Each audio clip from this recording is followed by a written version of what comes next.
The Daredevil Netflix series, Marvel's first foray into the grittier side of the MCU, is loaded with Easter eggs and references to the wider universe. So let's take a look at what shows up in Daredevil, bearing in mind that there will be spoilers, and although I've done my best to grab absolutely everything, I'm 100% sure that this is an incomplete list. So if there's anything missing of note that you feel is important, I absolutely encourage you to add that below. Let's start with the title character himself. Matt Murdoch's first costume clearly draws influence from Frank Miller's The Man Without Fear. But the clothes we see him in the first episode also reference his more casual attire from that same story. His final outfit could also be a nod to his armored costume from Daredevil issue 321. Rosario Dawson's character, filling the MCU role of the Night Nurse, also refers to him as Mike. In the comics, Matt Murdoch once pretended to be his fake twin brother Mike in order to throw people off the fact that he was a vigilante or something. I don't know, it doesn't make sense. Comics are dumb sometimes. Matt Murdoch's mother is mentioned as not being around. She was a mentally unstable woman who ran away and became a nun. She's apparently still alive, so we may see her show up in the future. His father, though, battling Jack Murdoch, goes up against Carl Creel. And although we don't see him, Carl Creel becomes the absorbing man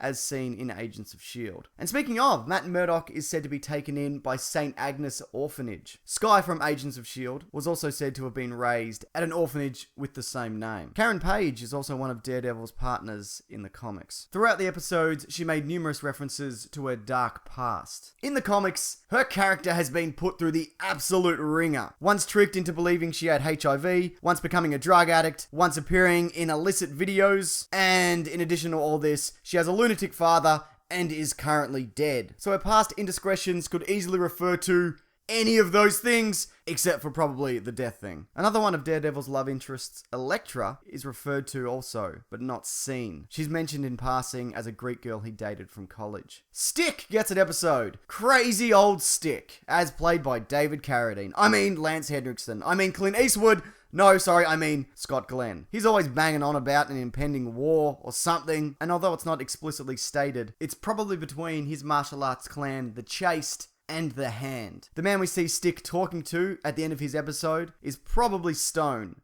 his number 2. Sticks and Stones. I just got it. That's very good! The Hand in this series is led by Nobu, complete with comic-accurate ninja costume. Nods to villains we see and don't see are rife in this story. Kingpin's comic book outfit is called out, with Vanessa stating that she was once seduced by a prince in a white suit and an ascot. Then they have a good laugh about how dumb an outfit like this is. We do though sort of see Kingpin in a white suit at the end when he ends up in prison. Don Rigoletto is also referenced a couple of times, namely as the man the Kingpin's father borrows money from. In the comics, Wilson Fisk was his bodyguard before killing him. Leyland Owsley is also known as the Owl. Owl-based crime lord who in some incarnations can fly. Not in this one though. There's also a good chance that Madame Gao is actually Crane Mother, ruler of some ancient city or something. Turk Barrett, introduced in episode 1, also once in the comics took on the mantle of Stiltman. And although we don't see Stiltman in action, we do see his stilts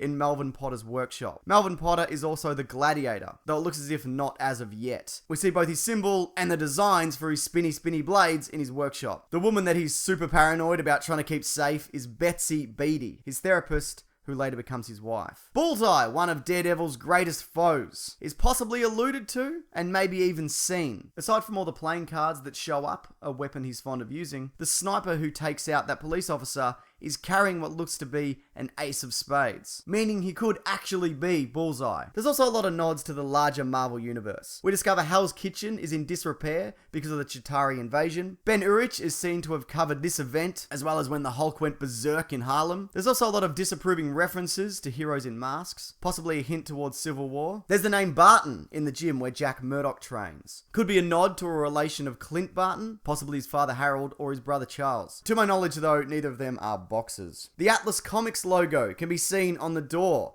next to Nelson and Murdoch. Atlas Comics transitioned into Marvel Comics. Scraped off the Nelson and Murdoch door looks to be the name Van Lunt Real Estate. This is probably a nod to Cornelius Van Lunt, criminal businessman who also happens to dress like a bull. I'm sure everybody caught the references to existing Avengers with nods to Iron Man, Thor, and Captain America through the series. WHIH is also the main news channel seen here, as they are in most Marvel live-action properties. Iron Fist, another Netflix series that we will be getting. He gets a nod. His nemesis, the Steel Serpent symbol, is seen on those heroin packets Madame Gao is producing. The Roxxon Corporation is also being defended by Landman and Zack. Roxxon is a company we've seen previously in Agent Carter and Iron Man. They, of course, were also responsible for the death of Tony Stark's parents in the comics. This shipping container also reads Asano Robotics, apparently, a company led by Marvel villain Samurai Steel. And finally, Stan Lee can be seen in the background of the police station. Good to see you, Stan.